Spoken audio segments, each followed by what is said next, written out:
Mario Party 8 for the Wii. And we're doing it spooky style. You know, because it's Halloween. I suppose everyone's entitled to one good scare. Boards in Mario Party 8 tend to have a lot of interesting tweaks and gimmicks to them. It's kind of annoying that you need to have a pointer for virtually everything you do in this game. However, it is kind of cool how you hit the dice block by thrusting your Wiimote upwards, almost like you're actually hitting the dice block Waluigi style, you know. So anyways, this is a haunted house board, and yeah, hosted by King Boo, and conveniently we also have a skeleton and two monsters, I should say. And yeah, the board is basically randomly generated with a series of rooms, so you won't know what's going to be ahead of you until you go in. Different pathways, and you're just trying to find the Star Giver. And of course, as is tradition, I like to use the new characters in each game. This one added Hammer Bro and Blooper, which is kind of ludicrous that you're able to play as those guys, which is why it's really awesome. Yeah, the items in this game are replaced with candy. And the way that those work is they just work like regular items, except they transform your character, so that's really cool. You know what, this sounds useful.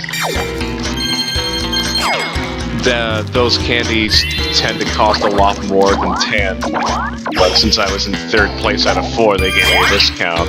So if I steal, like, ish candies from each player, that'll make most of my money back.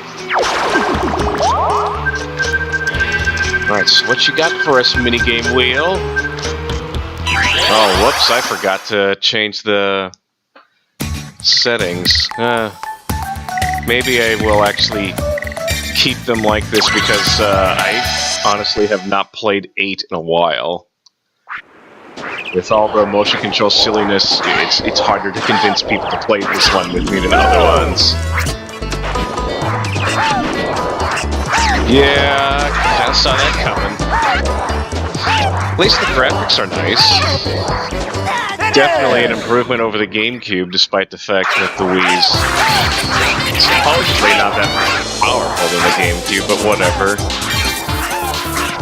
I don't like how, like, during the menus and stuff, it took up the whole screen, yet for some reason during, like, the actual game, it doesn't take up the whole screen. I've done all I can. At least I've done all I think I can, I guess I should say. Yeah, I'm not paying that much attention to where everyone's going yet, but I am totally going to become a vampire next turn, or so maybe I'll wait and hope that everyone amasses additional coins. Oh, did he just find the star? Yes, he did, and I think stars only cost 10 coins here. Yep. There's a King Boo room, and there's also a Bowser room. Ah, figures he shows favoritism towards the Boo species. And I kind of realized I kind of missed an opportunity this month, because there's definitely enough Boo/haunted house/scary type boards for me to have done a different scary board for every week during this month of October, but what can you do? Those boards will come around again later. I was actually thinking about just going back to 2 again, because it has the one that's just straight up called Horrorland. I realized oh wait, there's also a haunted house in 8, and that was the next on the schedule anyway. Well, Boo doesn't have a lot of cash to steal, so I'm gonna hold on to my vampirism. And you see that glowing space with the music note on it? I don't remember what it's actually called, But what me and my sister would eventually end up calling it is basically the space that takes you to Magic Land. A land where wondrous things happen, and essentially it's just an extra part of the board that's only accessed through that space. And what it does is you just basically get 10 to 15-ish free coins and a free star at the end of the stretch. Yeah, it's kind of broken. So this minigame is a little like that one minigame from 6, you know, where it was 2v2 and you had to move the clocks around, except it's less annoying because all you have to do is twist it and then bop it. And I went the wrong way, and why is the game going so slow? I am not running a whole bunch of random programs in the background. It's not like this is the first time I've run a Wii game on here.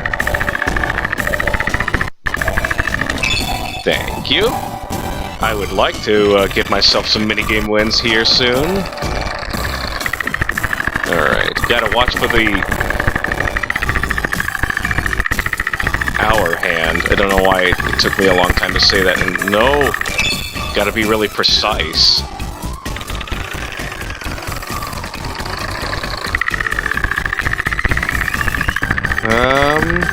I think I got this. My hour hand is closer than anyone else's.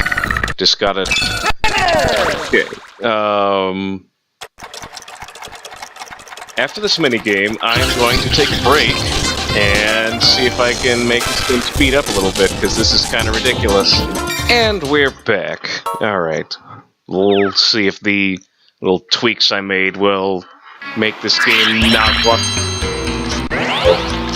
I'm already starting with a hint of slowness, but we're gonna keep pushing through because it's what we do. I don't know. I will continue to shake my Wiimote around. That's how taunting works in this game, by the way. Is it's just if it detects your Wiimote has moved around a little bit, taunts.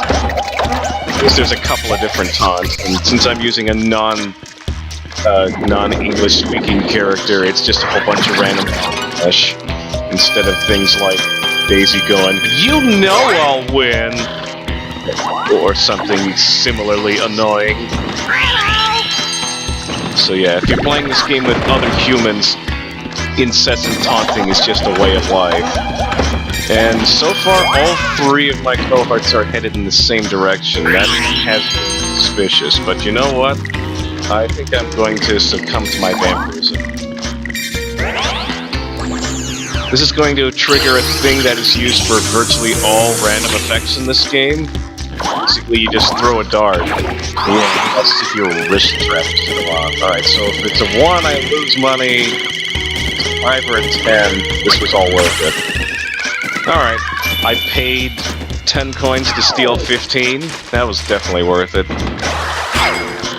Plus, I do believe that the shopping star from Mario Party 7 makes a return in this one as well, so that's also something to keep in mind. Okay, now all I have to do is roll a 2 here, and basically the coin and star floodgates will be... Yes! Woo! Magic Land! Where the streets are paved with gold and the stars are free! Free!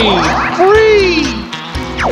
Except, unlike some of the other boards in this game, because of the randomly determined nature of it, I am not guaranteed all those free stars and coins yet, because if someone manages to find the star before I get to the end, then everyone gets kicked out, including me, and my Magic Land dreams will be dashed.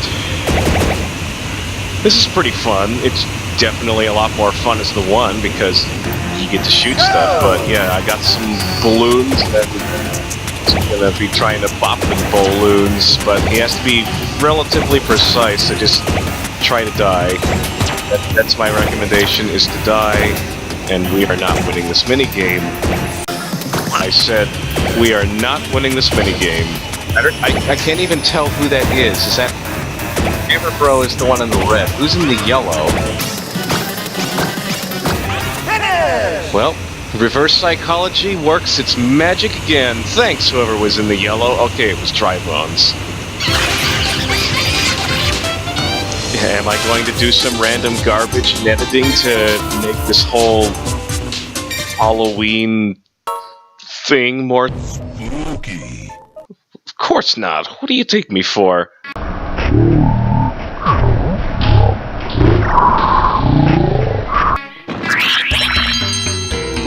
Though I do like how an 8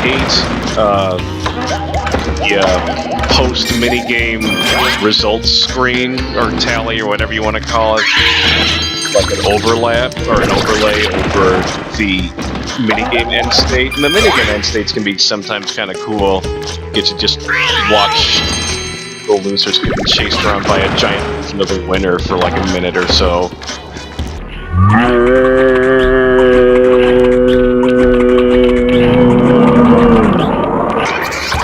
Curse you, Hammer Bro! I want to go back to Magic Land! 2 straight turns of just completely tumultuous events happening to me.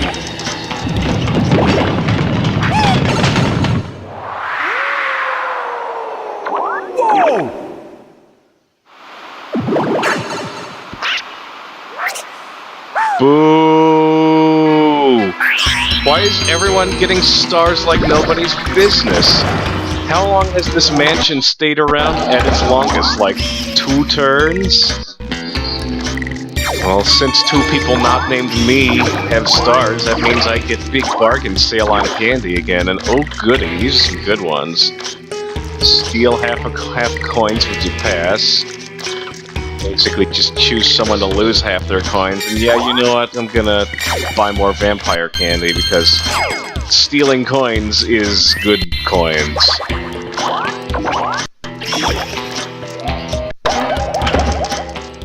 Oh goody! So yeah, this hasn't happened yet because no one has found the Bowser area. But yeah, now if you find the Bowser area, you just get a free star. Similar to a couple of other recent Mario parties like 6 and 7. Bowser and Donkey Kong are basically 2 sides of the same coin, except one wants to give you free stuff and the other wants to take stuff away from you. Basically what I'm getting at is that whenever you land on a DK or Bowser space, all of the DK and Bowser spaces will flip over to the other side of the coin.